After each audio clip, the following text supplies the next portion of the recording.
El Palacio de Satán.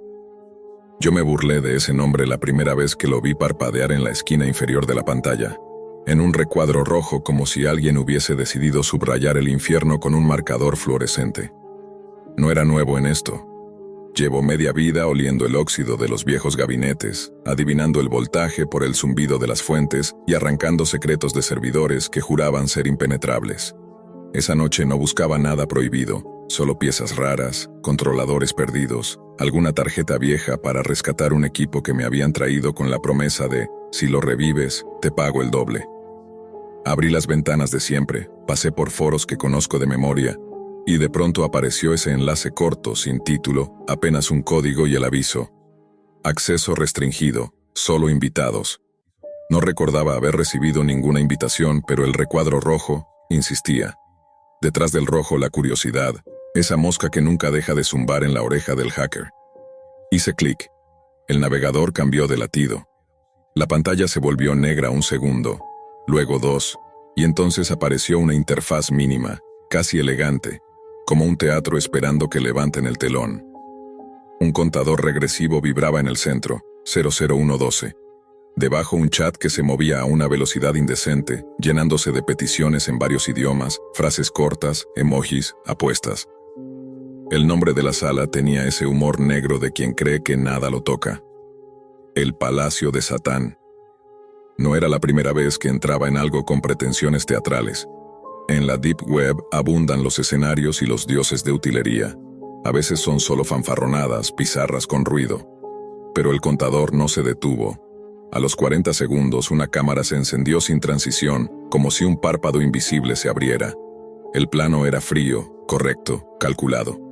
Una habitación blanca, sin ventanas, con luces sin sombras, y en el centro, una silla metálica atornillada al piso. Una mujer estaba sentada, las manos sujetas detrás del respaldo, una venda cubriéndole los ojos.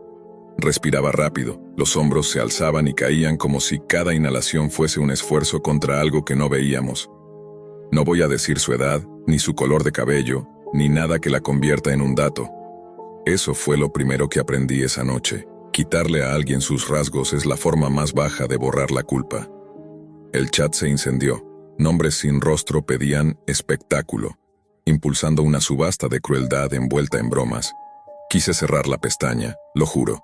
Busqué la X como quien busca aire, pero el cursor se inmovilizó, no respondía.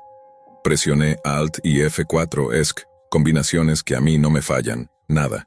El teclado era un cuerpo con espasmos, y entonces, fuera de foco, apareció el brazo de alguien entrando en cuadro. Llevaba guantes.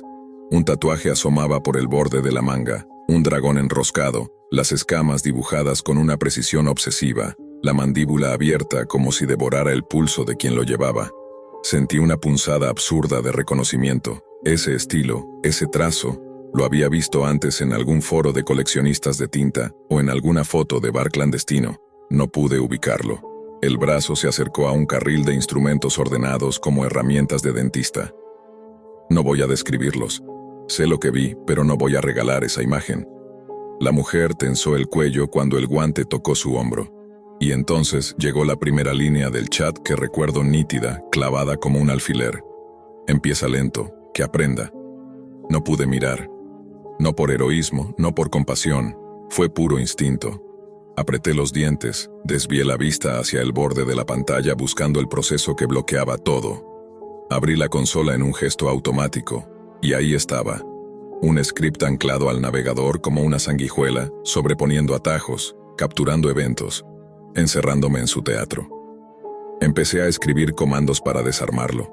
Pequeñas cirugías sin anestesia, y el chat, como si supiera, se volvió contra mí.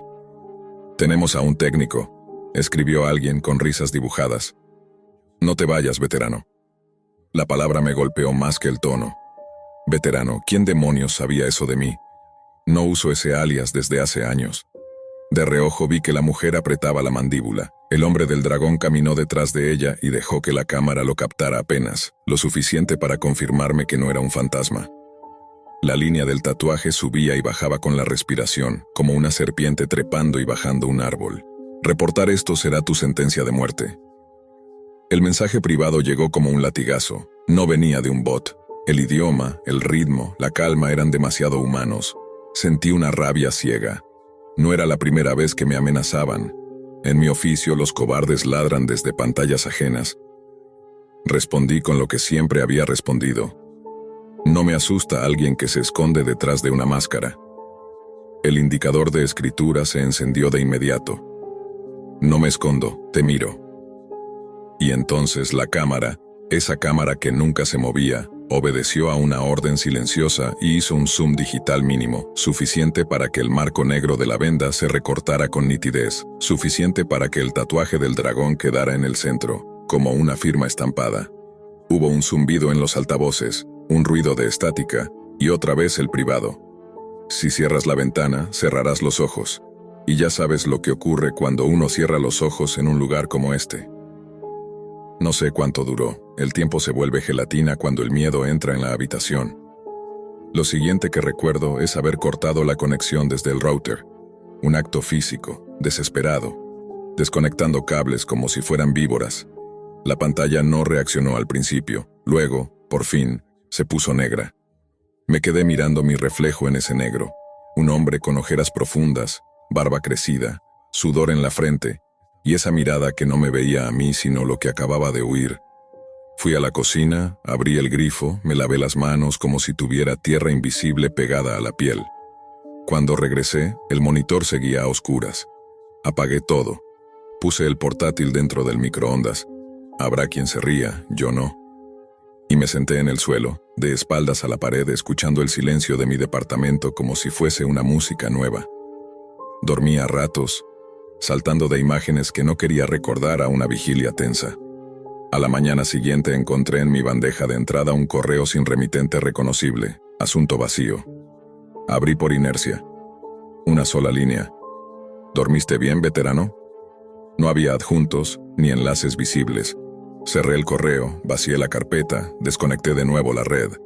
Decidí que había sido un mal sueño con consecuencias reales. Decidí que bastaba con detenerme. Decidí que la Deep Web y yo tomaríamos distancia otra vez, como dos viejos amigos que se cruzan en una esquina y se reconocen sin saludarse. Pero los días no te obedecen cuando ya te han marcado. Salía a la calle y me parecía que las cámaras de tráfico giraban un poco más cuando pasaba. En el supermercado, una niña me miró fijo, y por un segundo juré que alguien le estaba dictando por auricular. Las noches se hicieron un cuarto con paredes más cortas. 3 días después, la cerradura de mi puerta lanzó un chasquido seco a las 3:17 de la madrugada. El sonido perfecto de un pestillo vencido por manos expertas. Me levanté sin pensar, descalzo, y sentí como el aire cambiaba de temperatura. Ese aliento frío que tienen las casas cuando ya no eres el único que respira adentro. No fui por el teléfono, no fui por un arma. Fui hacia la ventana de la cocina, la más cercana, con la mitad de mi cuerpo empujado por un instinto que no sabía que conservaba. Escuché pasos. 1, 2, 3. Pausados, como si midieran el piso. Vi sombras recortarse en el pasillo, 3 figuras, capuchas oscuras, y en la primera, la certeza sin pruebas. El dragón debía estar ahí, bajo la tela, esperando el momento de asomar para que yo lo reconociera y supiera que no era coincidencia. La ventana se trabó. De todos los días, eligió ese para resistirse. Mis dedos se volvieron torpes. Detrás de mí una voz bajísima. «Tranquilo, venimos a hablar». El vidrio cedió por fin. Salté hacia el patio interno con la inelegancia de un saco de patatas, golpeándome la rodilla contra la cornisa, tragando el sabor metálico de la sangre que no quería ver. Corrí. No miré atrás. No tenía que hacerlo para saber que el primero había llegado a la cocina, que el segundo ya se deslizaba hacia el pasillo, que el tercero cerraba la puerta con un gesto ensayado. ¿A dónde corre uno a las 3:19 de la mañana, descalzo, con el pulso en la garganta? Corrí a casa del vecino del quinto, un jubilado amargado que se queja por cualquier ruido, justo el tipo de persona a la que nunca tocas a esa hora si no es por una urgencia. Golpeé, insistí. Tardó en abrir, me miró como si le hubiera traído un incendio, y cuando vio mi cara, se hizo a un lado. Llamó a la policía mientras yo me acurrucaba en su cocina sosteniendo una toalla de manos contra la rodilla. Les llevó 6 minutos llegar. 6 minutos. Un universo cabe en 6 minutos. Cuando subimos, mi puerta estaba entornada, la cerradura marcada con un gesto casi elegante de metal forzado. El departamento olía a guantes de nitrilo y a perfume caro. No faltaba nada visible. Habían caminado por mis cosas sin tocar, o habían tocado todo con una delicadeza que borraba sus pasos. Sobre el teclado del computador de sobremesa, que yo juraría haber guardado, había una tarjeta de plástico negro, sin logo, sin número, sin marca. La volteé con el extremo de un bolígrafo. Del otro lado, estampado a fuego, un dragón diminuto en relieve. Uno de los agentes se encogió de hombros. Tomaron notas. Preguntaron si tenía enemigos. Les hablé de un enlace, de una transmisión, de un chat que pedía cosas que no voy a repetir. Me miraron como se mira a un televisor en una sala de espera, con cortesía y con prisa por terminar. Me ofrecieron refuerzo en la cerradura y mantenerse alerta. Tomaron la tarjeta.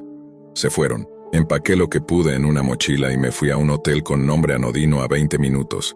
Pedí una habitación sin ventanas hacia la calle y pagué en efectivo. El recepcionista me hizo un chiste sobre espías. Reí sin dientes. Dormí con la ropa puesta, esa clase de sueño que no descansa. Al mediodía compré un portátil barato, lo encendí en el lobby, abrí un procesador de texto y escribí estas líneas. No volveré a encender mi PC.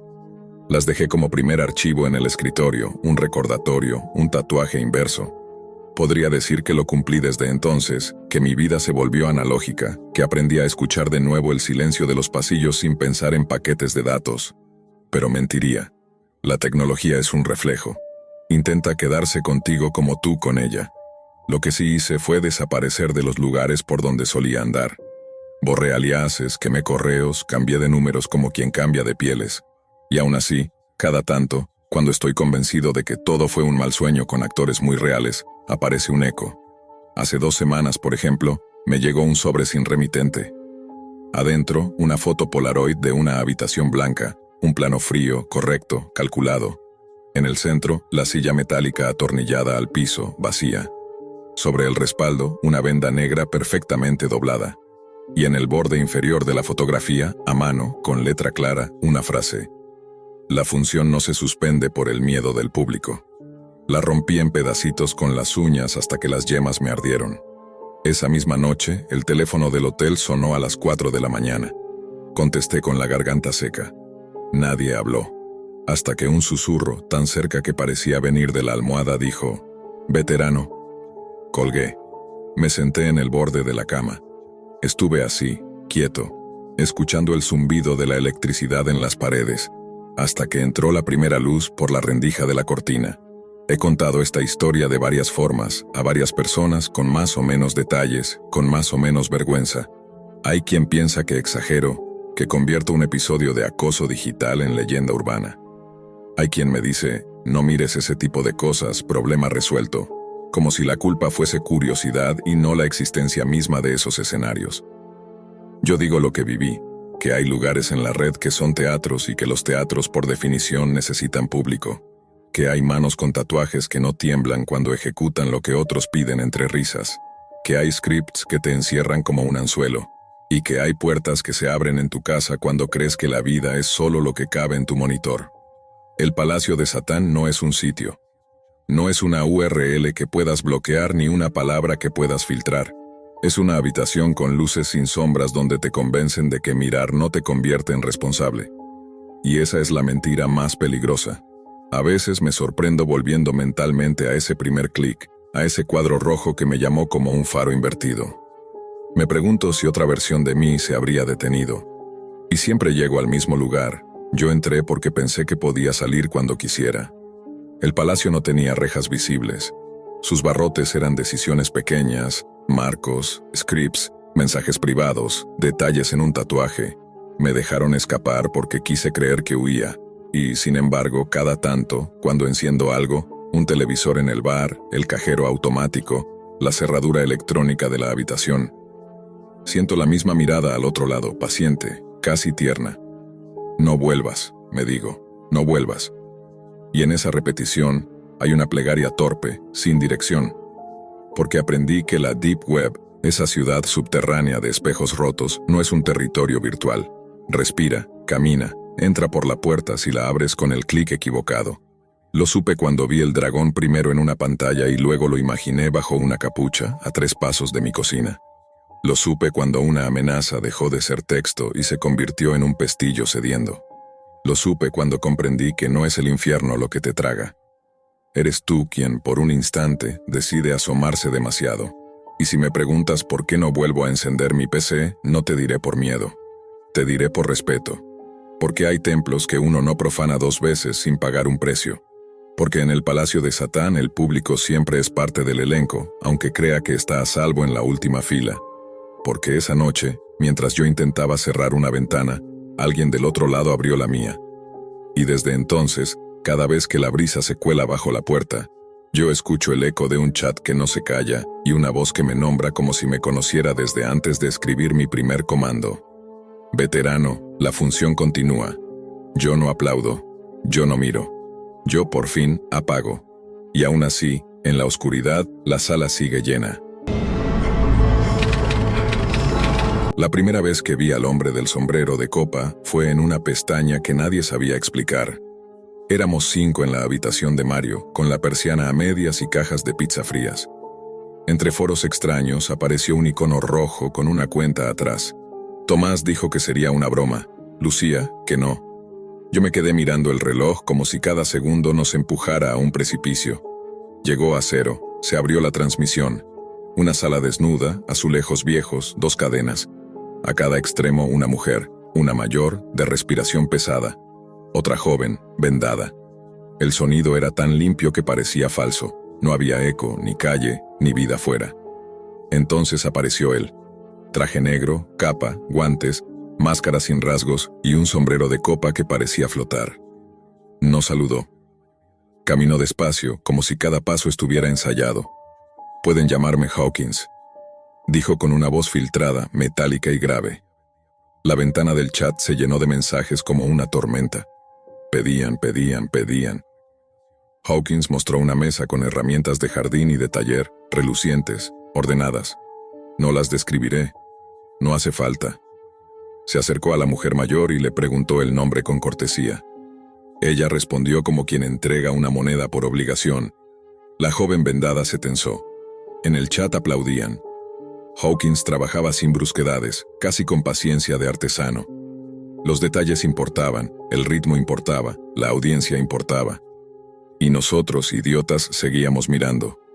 Antes de continuar, un aviso para quienes creen que están a salvo, dijo. Luego pronunció sin elevar la voz el nombre completo de Mario, su calle y el número de su piso. Si vas a denunciar, al menos cierra la geolocalización, añadió con una educación que helaba. El chat se volvió carcajada escrita. Mario cerró la tapa de golpe.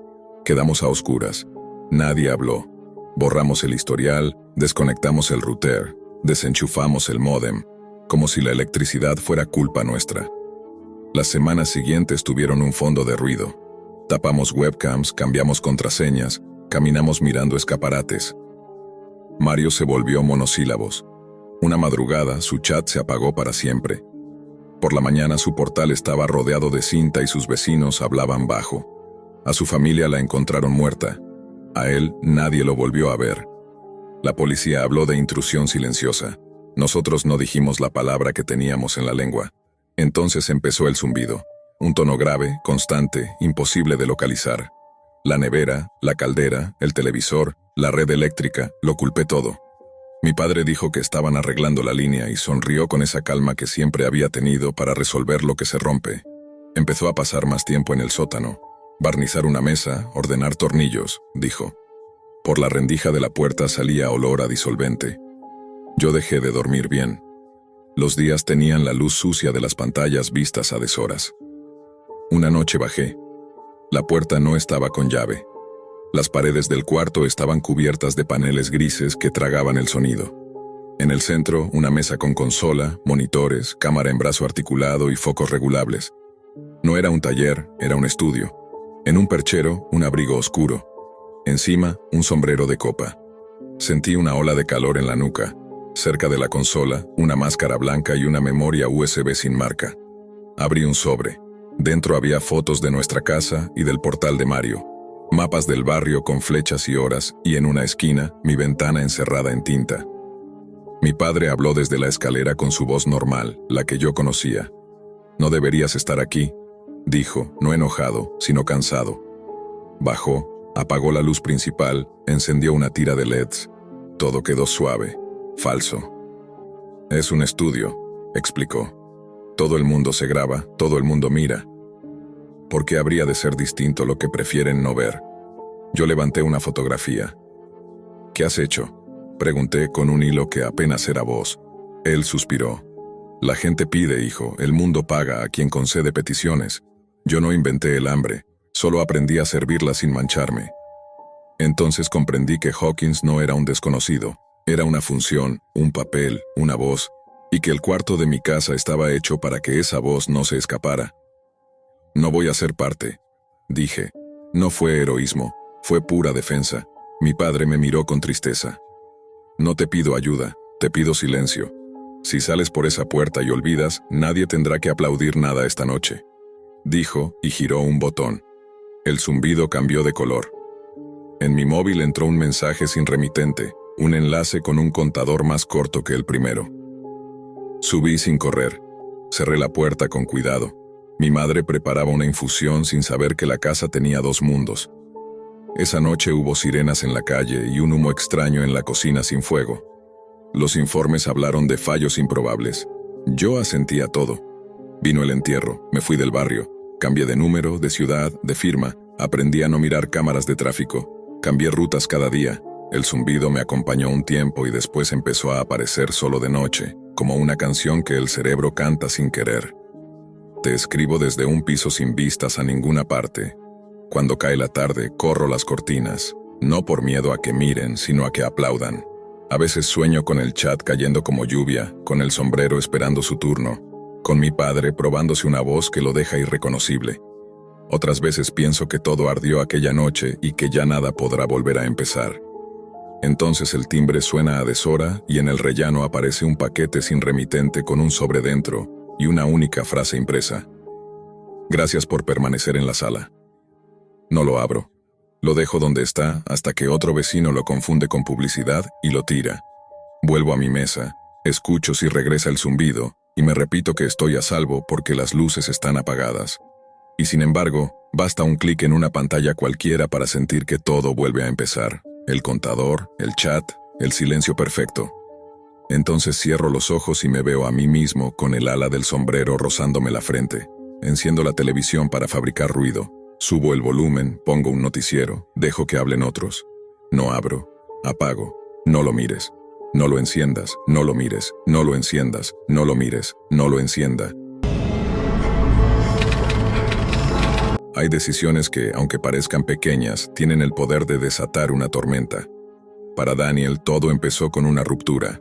Nada fuera de lo común. Su novia de 2 años, Katy, le dijo que necesitaba tiempo, espacio y al final, libertad. Para él, fue como si el mundo se rompiera en pedazos.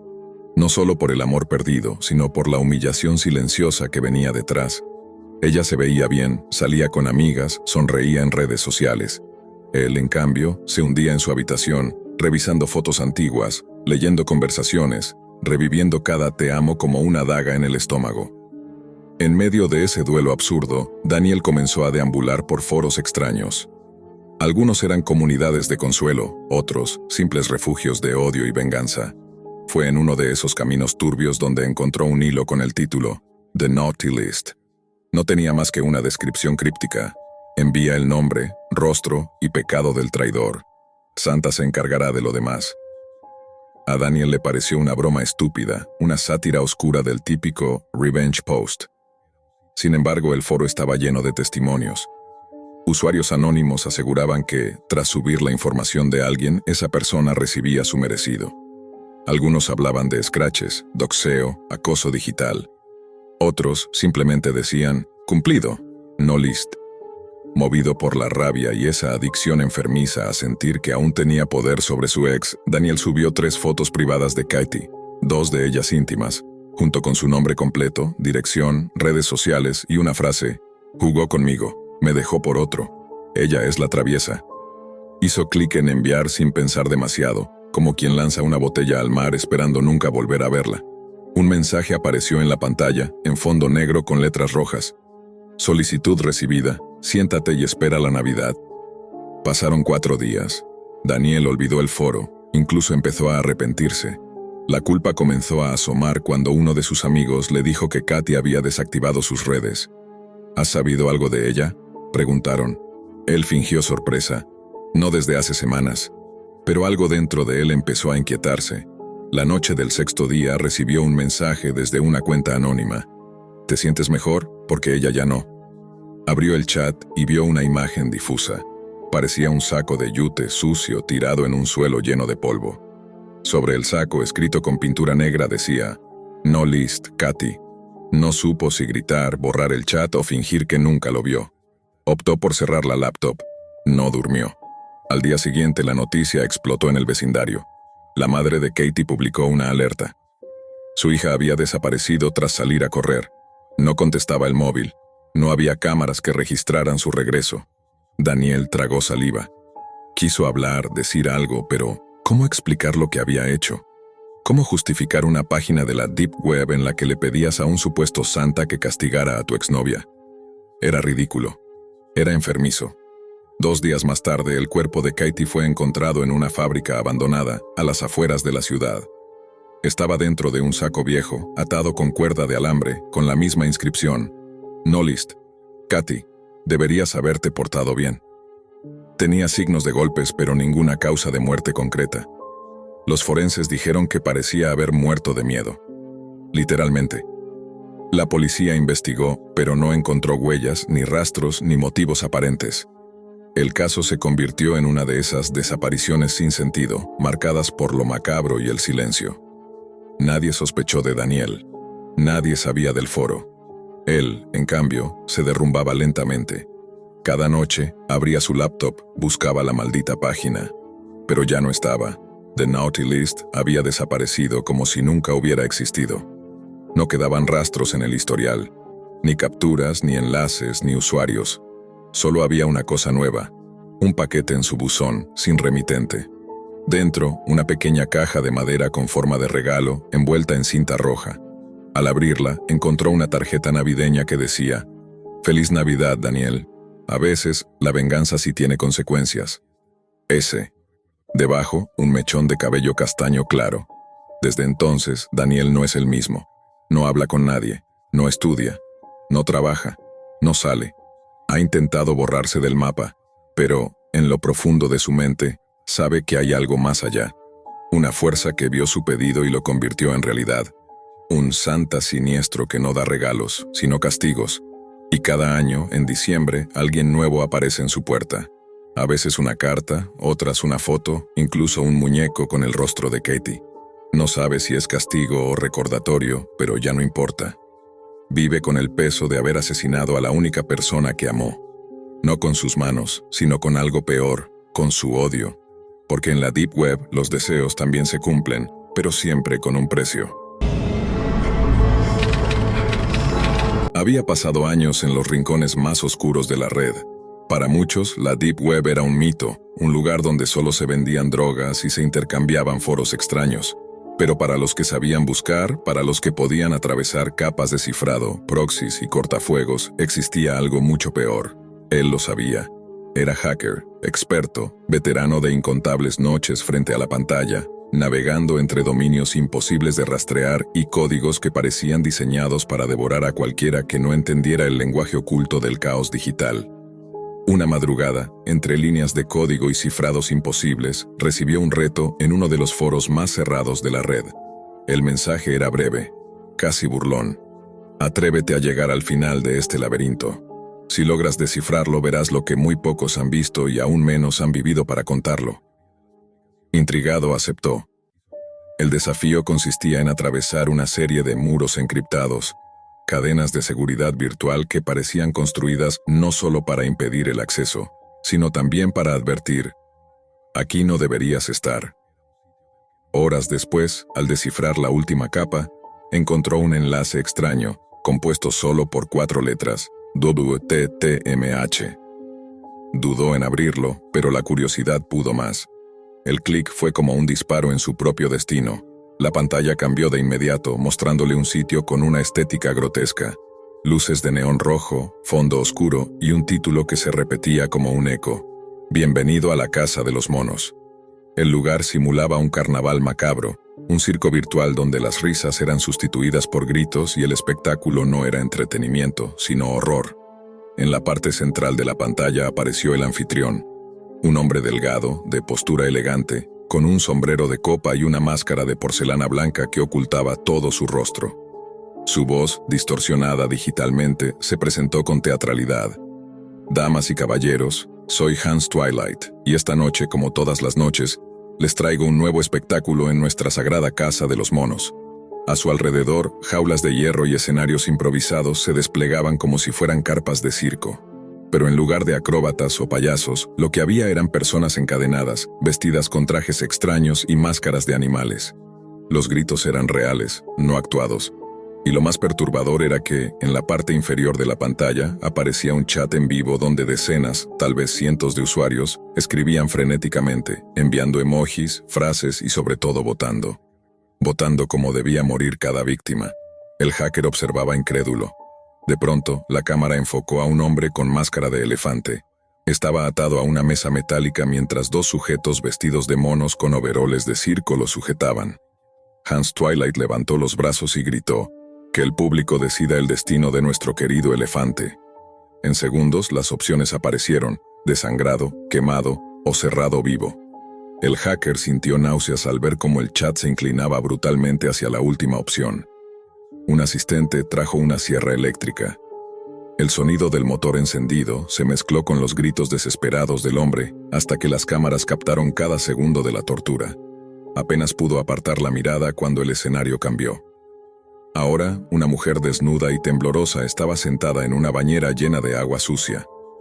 Dos cables colgaban desde arriba y Hans, con esa voz teatral, anunció: «Hora de un baño eléctrico. Voten, damas y caballeros». De nuevo el chat explotó en entusiasmo morboso. La opción más votada fue evidente: electrocutada lentamente. El hacker observó aterrado cómo preparaban todo el ritual. La mujer llorando, suplicando, mientras la audiencia virtual pedía más dolor, más espectáculo.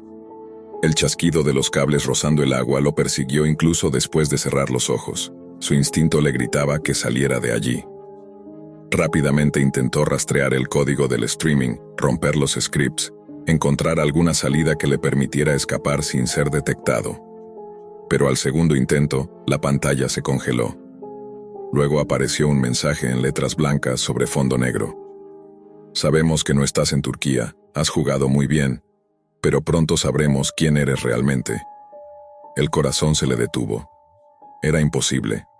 Había tomado todas las precauciones, usado proxies en cadena, servidores ficticios, cortafuegos sobre cortafuegos. Nadie podía rastrearlo, y sin embargo ellos lo habían hecho. El presentador Hans Twilight inclinó lentamente su cabeza hacia la cámara, como si pudiera verlo a los ojos, y dijo: «Un aplauso para nuestro invitado especial. No te vayas aún, el verdadero espectáculo apenas comienza». El hacker desconectó el cable de red de golpe, pero la transmisión continuaba. Intentó apagar la computadora y nada sucedió. El sistema estaba bloqueado. Los ventiladores rugían, las luces parpadeaban. Finalmente, en un arranque de desesperación, tomó un martillo y destrozó el monitor. Luego arrancó los componentes del CPU, uno por uno, hasta dejar todo hecho pedazos. El silencio tras el colapso fue absoluto, pero no le devolvió la calma. Desde esa noche, nunca volvió a tocar la Deep Web. Vendió lo que quedaba de su equipo, cambió de residencia y hasta de número telefónico. Pero el miedo se instaló en su vida como una sombra constante. Cada vez que abría su correo, temía encontrar un mensaje con aquel saludo maldito. Cada vez que sonaba su móvil en la madrugada, imaginaba escuchar aquella voz distorsionada llamándolo «invitado especial». Pasaron los meses, y aunque logró mantenerse alejado del mundo digital, la paranoia no lo soltaba. Sentía que lo observaban en la calle, que alguien caminaba detrás de él, que un auto siempre lo seguía a distancia. Nunca supo si era su mente rota o si realmente la casa de los monos lo había marcado como objetivo. Hasta hoy, lo único que lo atormenta es esa posibilidad. La certeza de que algún día en la bandeja de entrada de su correo aparezca un asunto que diga: bienvenido de nuevo a la casa de los monos. Siempre me consideré un chico normal, aunque con una curiosidad peligrosa por aquello que se supone que no deberíamos conocer. Era estudiante de informática en la universidad, alguien fascinado por la seguridad digital, por los entresijos del Internet oculto, y por todo eso mundo que mis profesores mencionaban solo como una advertencia, la Dark Web. No era la primera vez que leía foros sobre cómo acceder, sobre las precauciones que debía tomar, sobre las historias de gente que había terminado mal por meterse demasiado profundo. Pero esa noche de otoño, solo en mi cuarto, decidí que era momento de experimentar por mí mismo. Instalé Tor, configuré una VPN, oculté mi dirección IP y me sentí invencible. Era como si hubiera atravesado un muro invisible hacia un mundo nuevo. El Internet que conocía parecía un simple escaparate frente a la inmensidad de lo que había detrás. Foros clandestinos, páginas con nombres imposibles de recordar, enlaces que parecían simples cadenas de caracteres sin sentido. Me sentía emocionado, como un explorador en un territorio prohibido. Al principio solo veía cosas absurdas, foros llenos de teorías conspirativas, supuestas tiendas de armas, drogas, documentos falsificados.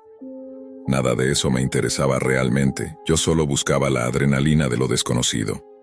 Fue entonces cuando encontré un sitio con un título que me llamó la atención: Free Cams Worldwide. Pensé que sería un simple portal de cámaras de seguridad hackeadas, de esos en los que puedes ver cafeterías en Rusia, salas de espera en hospitales o aulas vacías en países lejanos. No imaginaba que aquello iba a marcarme de por vida. Entré y efectivamente había decenas de ventanas en miniatura mostrando distintas cámaras. Algunas eran aburridas, una lavandería casi vacía, un estacionamiento subterráneo, la entrada de un supermercado. Pero otras resultaban más inquietantes: dormitorios oscuros, oficinas privadas, habitaciones de niños. La idea de que alguien pudiera estar observando sin que la persona lo supiera me producía un escalofrío extraño, una mezcla de fascinación y repulsión. De pronto, entre todas esas cámaras, hubo una que me dejó helado. Reconocí al instante los pósters en la pared, la cama sin hacer, la ventana con las cortinas azules. Era mi cuarto. Mi corazón empezó a golpear con fuerza en el pecho. Me quedé paralizado viendo mi propia habitación transmitida en tiempo real desde una webcam que yo ni siquiera tenía encendida. El ángulo mostraba mi escritorio y entonces me vi a mí mismo, frente al monitor, con la boca entreabierta y la mirada fija en la pantalla. Me levanté de golpe, tirando la silla hacia atrás. Cubrí la cámara con la mano, pero al volver a mirar la pantalla, la transmisión seguía mostrándome. Quité mi mano, desconecté el dispositivo, pero la imagen continuaba, como si la cámara que me filmaba no fuera la mía. Una sensación de invasión absoluta me recorrió la piel. Intenté cerrar la página, pero mi navegador se congeló. El cursor no respondía. Solo podía ver cómo la ventana de video se agrandaba hasta ocupar toda la pantalla. Era yo, mirándome a mí mismo desde una perspectiva que no reconocía. Y entonces, ocurrió algo que me heló la sangre. Detrás de mí, en la transmisión, apareció una silueta. Me giré de inmediato, pero no había nadie en la habitación. Volví la vista al monitor y la figura seguía allí. Un hombre alto, delgado, con el rostro oculto en sombras, sonriendo de una manera torcida, como si disfrutara del terror que me estaba causando. Apagué el ordenador a la fuerza, desconectándolo de la corriente. Pasaron horas en las que no pude dormir, dando vueltas en la cama, convencido de que en cualquier momento ese extraño iba a salir de la oscuridad. Pero lo peor aún estaba por llegar. A las 3 de la madrugada mi móvil sonó. Era una videollamada en Skype de un número desconocido. Me quedé helado, con el sudor corriéndome por la frente. No quería contestar, pero al mismo tiempo necesitaba saber. Con un temblor insoportable en los dedos, deslicé para aceptar. La pantalla mostró un rostro que jamás olvidaré. Un hombre con facciones extrañas, casi deformes, como si hubiera algo antinatural en él. Sus ojos parecían demasiado abiertos, demasiado fijos, y la sonrisa que mostraba era tan amplia que parecía imposible para un ser humano. No dijo nada, no se movió, solo me miró fijamente y sonrió. Colgué de inmediato y arrojé el teléfono contra la cama. El silencio de mi habitación se volvió insoportable. Cada crujido, cada sombra, cada reflejo en la ventana me hacía sentir observado. Esa noche no dormí. Al día siguiente, en un intento desesperado por tranquilizarme, formateé mi ordenador, borré cualquier rastro de navegación, reinstalé todo desde cero. Pero no me quedé tranquilo. Vendí mi computadora, compré otra y decidí no volver a usar nunca más la webcam.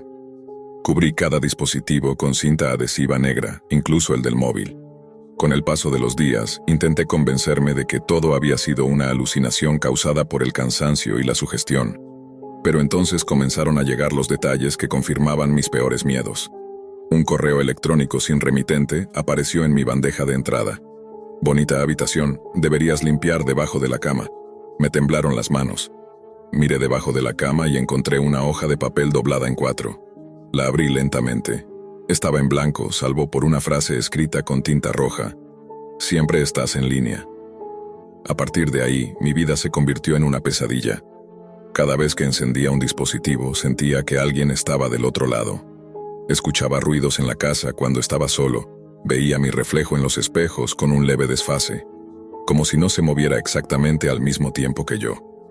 La paranoia me consumía, y aunque cambié de domicilio y de equipo, la sensación nunca se fue. Hoy en día sigo viviendo con ese miedo. Nunca más volví a explorar la dark web, nunca más instalé Tor ni toqué foros clandestinos. Pero aún ahora, mientras escribo esto, la cámara de mi portátil está cubierta con cinta, y aún así, siento que hay algo observándome detrás del monitor. No sé quién era el hombre que apareció en esa transmisión, ni cómo logró acceder a mi vida de una forma tan íntima. Solo sé que, desde esa noche, la tecnología dejó de ser un aliado y se convirtió en una amenaza constante. Y cuando alguien me pregunta por qué nunca hago videollamadas, por qué me niego a usar la cámara del ordenador, solo sonrío con nerviosismo. Porque sé algo que ellos no saben. No importa lo que hagas, siempre hay alguien mirando al otro lado. Nunca supe explicar por qué empecé a soñar con Cindy. No era mi amiga íntima, apenas una cara conocida del campus, la chica que sonreía en la biblioteca y dejaba olor a café y papel recién impreso a su paso. En mis sueños, sin embargo, ya no sonreía. Tenía la mirada fija en la pantalla de mi portátil, como si me mirara desde adentro, y repetía en un hilo de voz: «Despiértame, por favor, despiértame». Luego aparecía un ruido metálico, como cadenas arrastrándose por cemento húmedo, y un chasquido húmedo rápido, como si alguien apagase una vela con 2 dedos. La tercera noche fue distinta. Cindy alzó la cabeza, y por un instante creí ver alrededor de su rostro la sombra de un cabezal de cámara. La imagen tembló. Entró el ruido de un chat cayendo como granizo. Una palabra atravesó el sueño escrita en letras verdes: «Muñeca». Desperté mordiéndome la lengua. A la mañana siguiente, en la puerta del aula de criptografía, me encontré a Eric. Eric olía a nicotina recalentada y a noches sin ventilación. Tenía esa forma de parpadear de los que viven delante de una pantalla. La primera vez que habló conmigo fue para corregirme un puerto en un laboratorio. La segunda para presumir que había entrado en la base de datos de nuestra facultad y había descubierto los parciales de teoría de números. Yo lo tomé por fanfarrón con talento. Nadie me había advertido de su pasión por la Deep Web. «Estás pálido», dijo sonriente. «¿Malas noches?» Tuve el impulso de hablarle del sueño, pero me mordí la voz. Aún así, él se acercó más que de costumbre, bajó el tono como si compartiera una contraseña y dijo: «Anoche vi algo raro, y creo que te va a interesar». No respondí. Él continuó, con ese brillo turbio de los que juegan a ser guía en zonas prohibidas: «Te paso por la noche, lo vas a querer ver con calma». Esa tarde supe que Cindy no había asistido a clases. Un profesor pidió que si alguien sabía algo, lo informara. Las notificaciones de estudiantes organizando búsquedas inundaron los grupos. Las imágenes de su rostro multiplicadas en carteles PDF me empezaron a seguir incluso cuando bajaba las persianas. Antes de la medianoche, Eric me escribió un mensaje con un enlace absurdamente largo y un comentario: «No lo abras en tu equipo». No abrí el enlace. En su lugar, fui a su habitación en la residencia. La puerta estaba entreabierta. Adentro, el ventilador movía el calor, y en el aire flotaba esa electricidad agria de los aparatos sobrecargados. Eric tecleaba con dedos finos y nerviosos. Tenía 3 pantallas. En la central, una terminal. En la de la izquierda, un mapa de nodos y capas. En la derecha, una carpeta sin nombre. «Siéntate», dijo. «No toques nada». Mientras acomodaba una silla, él abrió un navegador que yo no conocía, y tras una cadena de proxies que me habría tomado semanas configurar, llegó a una página con un fondo gris perla, una especie de foro sin gráficos, puro texto monoespaciado y números. No había banners, no había logos. Solo una frase en inglés. «You are where there are no names». Debajo, un menú de categorías. Eric tecleó WTTMH en un campo vacío y pulsó Enter. Apareció una lista de hilos con títulos que eran números. El cursor subió y bajó. Eric se detuvo en 21. Abrió. Dentro no había posts. Solo una carpeta comprimida, un checksum y un tiempo de expiración. Descargó. El archivo pesaba más de lo que mi cabeza pudo calcular al vuelo. Mientras el progreso avanzaba, Eric habló sin mirarme. Lo llaman muñeca. Empezó con pocas entradas, ahora llevan decenas. No es un fetiche común. No es, buscó la palabra, exhibición. Es un proyecto. No entendí. ¿Proyecto de qué? De obediencia. Cuando el archivo se descomprimió, vi subcarpetas con nombres consecutivos. DOL 01, DOL 02, hasta DOL 021. Eric abrió la última. Dentro había imágenes en miniatura y videos numerados. Había también un archivo de texto llamado manifiesto.txt. Eric hizo doble clic antes de que yo pudiera detenerlo.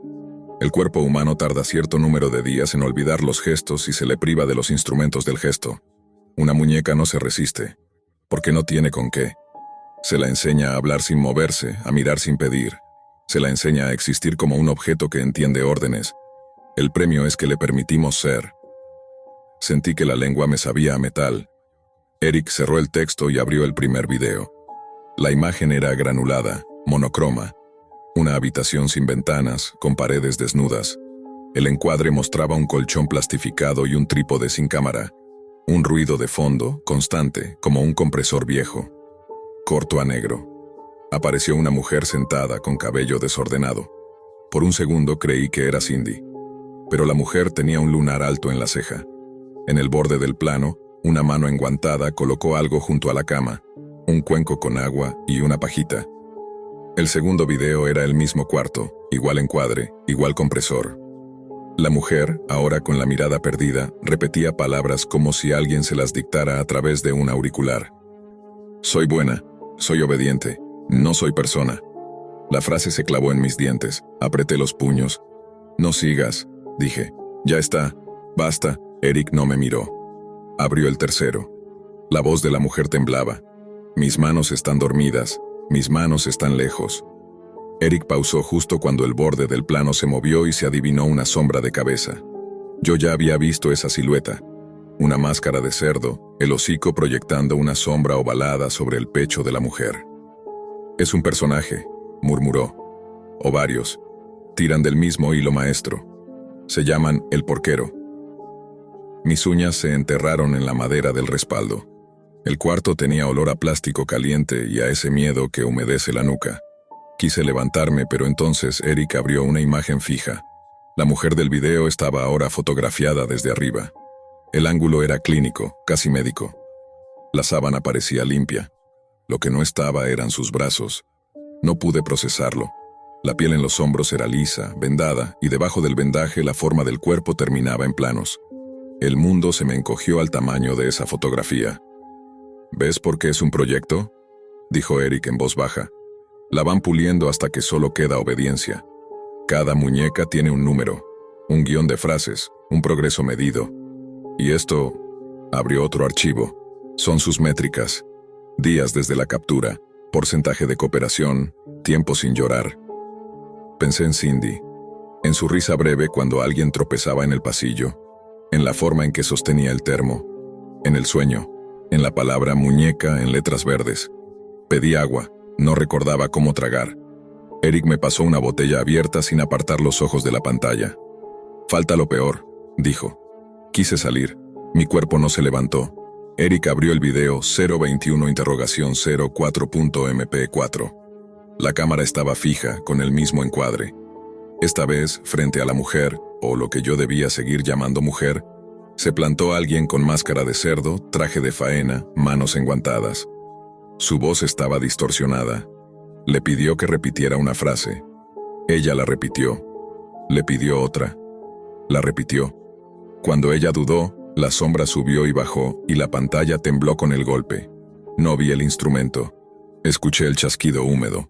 El compresor pareció reírse. Apagué la pantalla con el dorso de la mano. Se quedó negra, pero sentí que los ojos detrás de la máscara seguían ahí, mirándonos desde el vidrio apagado. Eric no protestó. Se recostó en la silla y por primera vez esa noche me miró a mí, no a las pantallas. «Ahora dime», dijo, «¿por qué estás tan seguro de que ahí está Cindy?» No había pronunciado su nombre. Me quedé frío. «Yo no... La nombraste en tu primer mensaje. Borracho, sí, pero la nombraste», dijo. «Dijiste que Cindy te estaba pidiendo ayuda desde un video». Recordé mi propio mensaje, enviado a las 3 de la mañana de la noche anterior, en un intento torpe de descargar el sueño. Un mensaje que creí borrado. Eric sonrió sin dientes. «Muñeca número 21», dijo. «Mira el 7». Lo abrió. Era otro cuarto, u otra perspectiva del mismo. La cámara apuntaba a un espejo manchado. Se veía el trípode, la puerta metálica, un cubo oscuro. Y en el borde, un trozo de termo rojo con pegatinas que yo conocía de los pasillos. El cuero del asiento me mordió los muslos. «No es ella», dije sin voz. «No puede». Eric abrió otra imagen. Un primer plano de un ojo enrojecido, con la comisura húmeda. La piel alrededor con marcas en diagonal de cinta adhesiva. La ceja con un rasguño. Ese rasguño yo se lo había visto a Cindy la semana pasada, cuando se rió y dijo que la biblioteca tenía estanterías vengativas. El mundo me dio un vuelco y se detuvo en la boca del estómago. Desde el pasillo llegó un ruido seco. Alguien cerró una puerta. Los dos respiramos de golpe, como si nos hubieran sacado la cabeza del agua.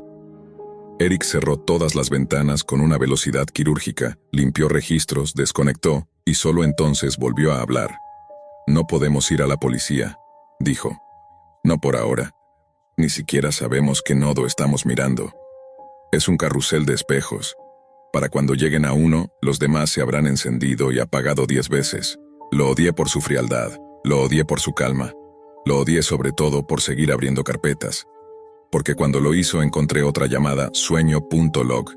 Dentro había líneas de tiempo con marcas de audio. Eran descripciones. Fase 1. Insomnio inducido por ruidos repetitivos. Fase 2. Inserción de frase detonante en ventanas hipnopómpicas. Fase 3. Reconocimiento en rostro conocido. Fase 4. Obediencia del observador. «No puede ser», murmuré.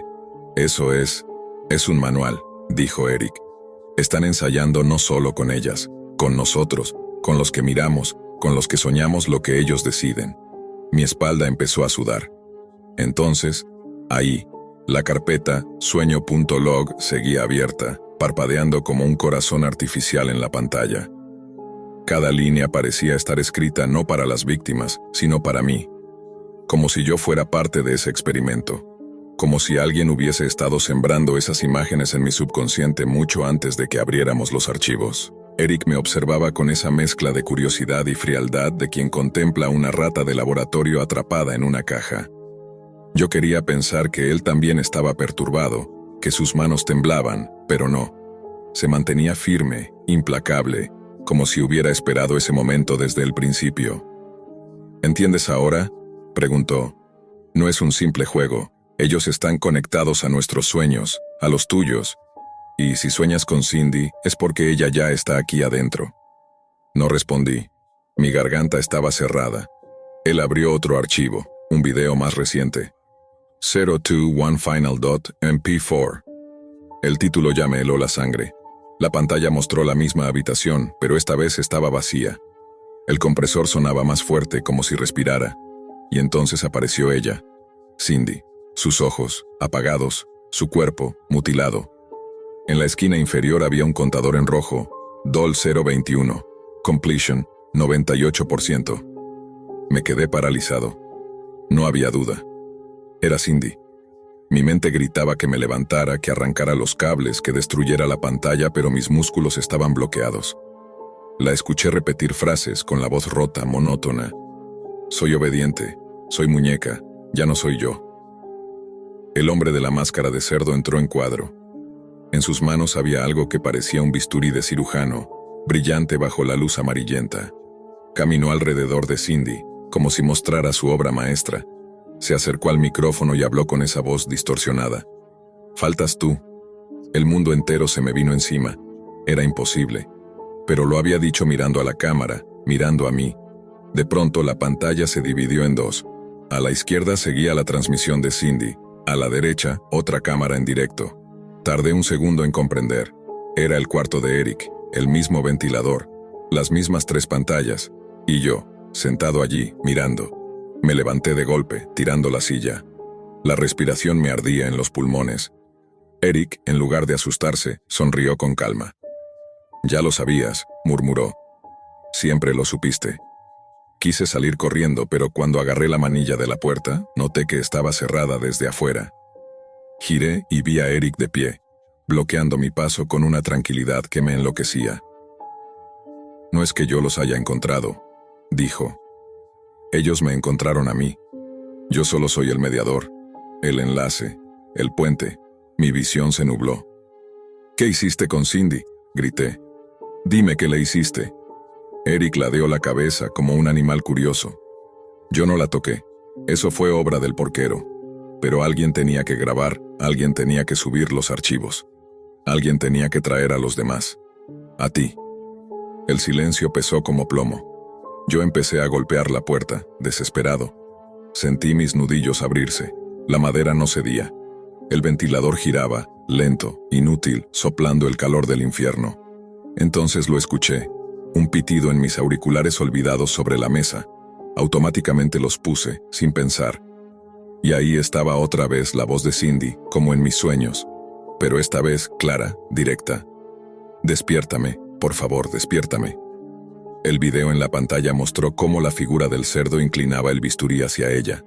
El contador en rojo pasó de 98% a 99%. Y entonces me di cuenta. El último porcentaje no era de Cindy. Era mío. La pantalla parpadeó. La cámara de la derecha me mostró acercándome a la computadora con los auriculares puestos. Mi respiración amplificada llenó la habitación. Y en el reflejo oscuro del monitor, junto a mi rostro, apareció otra silueta. El hocico de cerdo, alargado, respirando detrás de mí. Me arranqué los auriculares y giré de golpe. No había nadie. Solo Eric, observando, con una sonrisa enferma. «Ya es tarde», susurró. «Ya te contaminaste». El contador marcó 100%. La pantalla se apagó. El cuarto quedó en penumbras, solo con el zumbido del ventilador. No recuerdo exactamente cómo escapé. Golpeé, grité, corrí. No sé si alguien abrió la puerta o si simplemente la encontré entreabierta. Llegué a mi habitación, destruí mi computadora, destrocé mi teléfono. Pero no sirvió de nada. Esa noche, al cerrar los ojos, Cindy volvió a aparecer. No mutilada, no llorando, sino sentada, inmóvil, con la mirada fija. Y detrás de ella, el hombre de la máscara de cerdo. Solo que esta vez me miraba directamente a mí. «Muñeca número 22», dijo. Me desperté gritando, empapado en sudor. Intenté convencerme de que todo era un sueño, de que la culpa me estaba jugando una mala pasada. Pero al mirar mi escritorio, lo vi. Un archivo nuevo en mi computadora, en una carpeta que yo no había creado. El nombre era simple, devastador.